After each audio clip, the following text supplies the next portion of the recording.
Hello friends, welcome to SSC coaching centre. दोस्तों, आज की वीडियो में बात करेंगे गणित के इम्पोर्टेंट प्रश्नों की और ये सभी प्रश्न एग्जाम में पूछे गए हैं, तो वीडियो को आप अंत तक जरूर देखिएगा। चलिए स्टार्ट करते हैं। पहला प्रश्न है, दो संख्याएं 7:11 के अनुपात में हैं। इनमें से प्रत्येक में 7 जोड़ने पर इनका अनुपात 2:3 हो जाता है। इनमें से छोटी संख्या कौन सी है? एसएससी 2010 में ये प्रश्न पूछा गया था। देखिए, मैं पहले भी आपको बता चुका हूँ कि अनुपात का मतलब बटा भी होता है। तो इसका मतलब मैं 7:11 को 7/11 लिख सकता हूँ। इसमें कोई आपको कोई परेशानी नहीं होगी। ठीक है, 7:11 को 7/11 लिख सकता हूँ। अब देखिए, यहाँ पर मैं क्या करूँ, अगर इसमें भी ए जोड़ दूँ। ठीक है, समझ में आई बात दोस्तों? मैंने क्या किया, इसमें ए जोड़ दिया और क्या करूं दोस्तों, इसमें भी ए जोड़ दूं, तो क्या इसके मान में कोई फर्क पड़ेगा? बिल्कुल भी कोई फर्क नहीं पड़ेगा। देखिए कैसे, ये भाग में है, संख्या बटे में है, तो मैं इस ए से इस ए को काट सकता हूं क्योंकि ये मल्टीप्लाई में है। ठीक है भाई, ये 7 गुने ए है, ये 11 गुने ए है। ए से ए कट जाएगा, क्या बचेगा? 7/11। तो मैं यहाँ पर ए और यहाँ पर ए जोड़ दूँ तो कोई फ़र्क है? कोई भी फर्क नहीं है।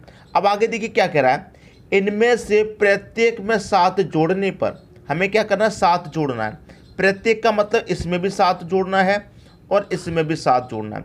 7 जोड़ने पर इनका अनुपात कितना हो जाता है? 2:3। अनुपात कितना हो जाता है? 2:3। और अनुपात का मतलब आप जानते हैं क्या होता है? बटे होता है, मतलब 2/3 हो जाएगा। क्लियर? अब देखिए इसमें क्या होगा, क्रॉस मल्टीप्लाई हो जाएगा, बराबर है 3 सत्ते 21 ए हो जाएगा। क्लियर? प्लस 3 सत्ते 21 बराबर 11 दूने का 22 ए प्लस 7 दूने 14। अब हम इसमें क्या करेंगे, ए वाले एक तरफ कर लेंगे। 21 ए है, इधर 22 ए। अगर मैं 21 ए को इधर ले जाऊंगा तो 22 ए में से कट जाएगा, सिर्फ ए बचेगा। और मैं 14 को इधर ले जाऊंगा तो 21 में से 14 कट जाएगा, 7 बचेगा। तो ए का मान कितना निकल के आ गया आपका? 7। आपसे प्रश्न में क्या पूछा गया है, इनमें से छोटी संख्या कौन सी है? आपका अनुपात कितना था? 11:7। ये आपका अनुपात था। पूछ रहा है इनमें से छोटी संख्या, तो जो अनुपात में छोटा होगा वही संख्या छोटी होगी। अनुपात में छोटा 7 है, तो 7 का मल्टीप्लाई 7 से कर दो, 7 सत्ते 49। ये क्या हो गया आपके प्रश्न का सही आंसर? 49 कहाँ दे रखा है? बी ऑप्शन में। ये आपके प्रश्न का सही आंसर हो गया। उम्मीद करूंगा कि सभी को अच्छे तरीके से समझ में आ गया होगा। अब देखेंगे अगला प्रश्न। अगला प्रश्न है, दो संख्याएं 1:3 के अनुपात में हैं। यदि इनका योगफल 240 हो तो इनका अंतर कितना है? एसएससी 2010 में पूछा गया। दो संख्याएं हैं, तो ये मैं पहली संख्या ले लेता हूँ, ये दूसरी संख्या। दोनों संख्याओं का अनुपात आपको दे रखा है 1:3। ठीक, और इनका योगफल आपको दे रखा है 240। क्या दे रखा है? ये 240 योग।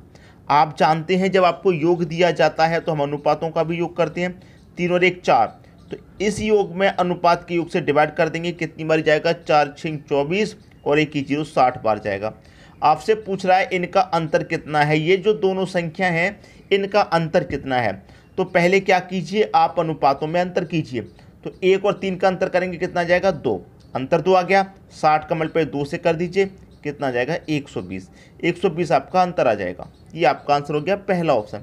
चाहे तो आप अलग अलग संख्याओं को पता करके निकाल सकते हैं।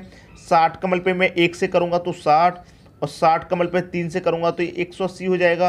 और फिर आप दोनों का अंतर करेंगे, 180 में से 60 घटाएंगे तब भी 120 आएगा। तो आप डायरेक्ट अनुपातों का अंतर करके उसमें मल्टीप्लाई कर सकते हैं, आंसर वही आएगा। समझ में आएगी बात? अब देखेंगे अगला प्रश्न। अगला प्रश्न है, किसी व्यक्ति की आय तथा व्यय 11:10 के अनुपात में है। आय और व्यय, आय मतलब इनकम और व्यय मतलब होता है दोस्तों खर्च। व्यय मतलब होता है खर्च। इनका अनुपात कितना दे रखा है? 11:10 ये दे रखा है। यदि प्रति वर्ष वह 9,000 रुपये की बचत करता है। ठीक है, यदि प्रति वर्ष वह 9,000 रुपये की बचत करता है तो उसकी मासिक आय कितनी है? ये पूछ रहा है प्रश्न में। ठीक है, देखिए 9,000 रुपये की बचत कर रहा है। कितनी की बचत कर रहा है वो? 9,000 रुपये की। कब कर रहा है 9,000 की बचत वो? ये समझिए, प्रति वर्ष। प्रति वर्ष मतलब एक वर्ष में, एक वर्ष मतलब 12 महीने में। ठीक है, तो 12 महीने में वो 9,000 की बचत कर रहा, तो एक महीने में कितने की बचत करेगा? तो मैं 12 से मैं डिवाइड कर दूंगा, एक महीने का निकल के आ जाएगा। तो मैं 12 से कटाऊंगा, कितनी बार में कटेगा? 12 पंजे 60, 12 6 72, 12 7 84। भाई 90 में से 84 तक कट गया, 6 बचेगा 60, 12 पंजे 60 और एक ही जीरो, 750 बार में कट गया। भाई एक साल में वो 9,000 बचा रहा, तो एक महीने में बचाएगा 750। ठीक, उसने पूछा है कि उसकी मासिक आय कितनी है। मासिक आय दोस्तों कितनी है? एक महीने की 11 अनुपात में, एक महीने की अनुपात में कितनी है? 11 है। और यहाँ पर एक महीने की जो बचत है वो कितनी है? 750 है। तो आपको करना क्या है, इस 750 का मल्टीप्लाई 11 से कर देंगे, आंसर आ जाएगा। 11 का मल्टीप्लाई 0 से करेंगे तो 0 ही रहेगा। 11 पच्चे 55 का 5 रहेगा, कैरी का 5, 11 सत्ते 77, 77 में कैरी का 5 जोड़ेंगे 82। ये आपका आंसर आ गया 8,250। उसकी मासिक आय कितनी है? 8,250, जो कि डी ऑप्शन में दे रखा है, बिल्कुल सही आंसर। समझ में आ गई बात? अब देखेंगे अगला प्रश्न।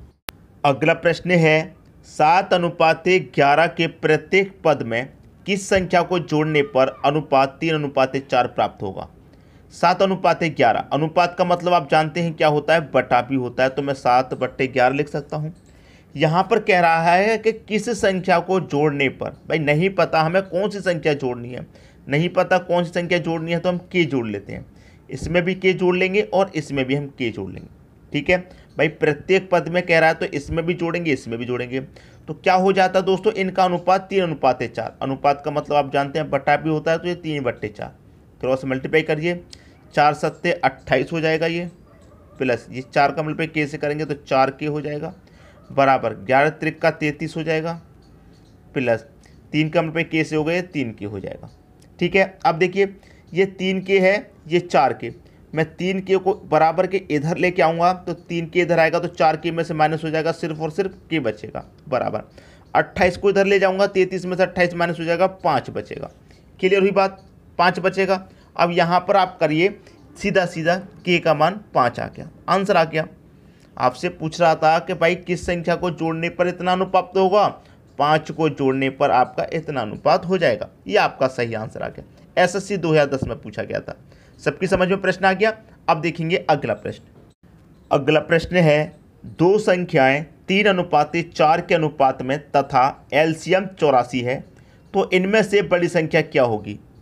दो संख्याएं हैं, ये मैं पहली संख्या ले ली, ये दूसरी ले ली, अनुपात इनका दे रखा है 3:4 और इनका आपको एलसीएम कितना दे रखा है? 84 दे रखा है एलसीएम।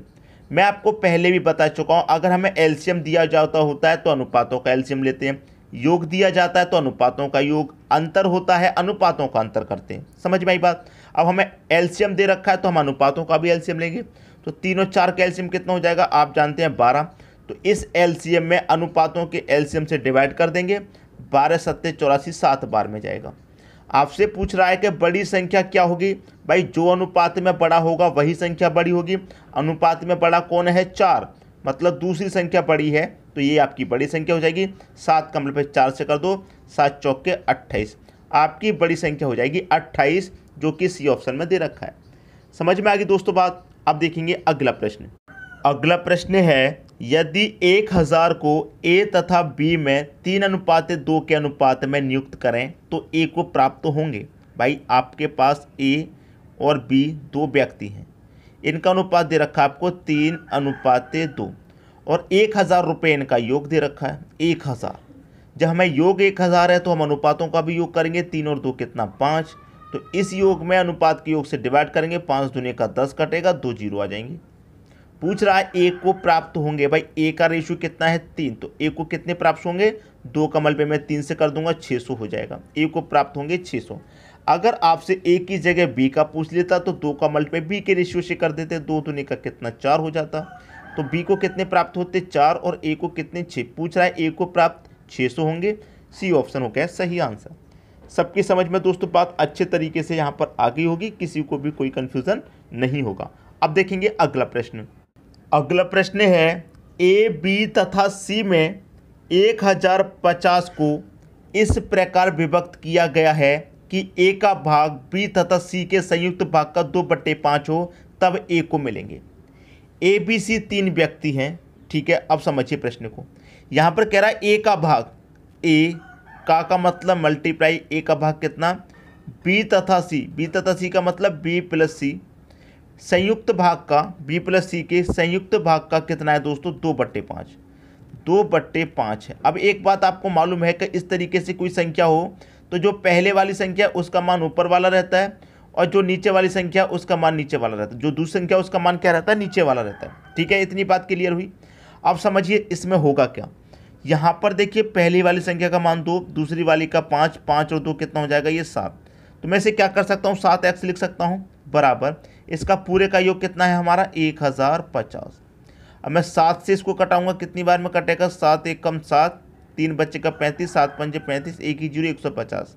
x का मान कितना आ गया, x का मान आ गया आपका 150। ठीक है, x का मान जब 150 है तो क्या करेंगे, इसमें भी 150 से गुना और इसमें भी 150 से गुना कर देंगे। तो ये कितना हो जाएगा, 150 का 2 से मल्टीप्लाई 300 हो जाएगा और 150 को 5 से मल्टीप्लाई 750 हो जाएगा। आपसे क्या पूछा गया था, a को मिलेंगे, तो a का रेशियो कितना था, 2, तो 2 से कितना प्राप्त हुआ आपको, 300, तो a को कितने मिलेंगे, 300 मिलेंगे और b और c दोनों को कितने मिलेंगे, 750। a को मिलेंगे 300, a का पूछा गया था, a को 300 मिलेंगे, b ऑप्शन हो जाएगा सही आंसर। उम्मीद करूंगा कि सभी की समझ में प्रश्न अच्छे तरीके से आ गया है। ठीक है दोस्तों, किसी को भी प्रश्न में कोई भी डाउट या कोई भी समस्या नहीं होगी। वीडियो देखने के लिए दोस्तों आपका बहुत बहुत धन्यवाद।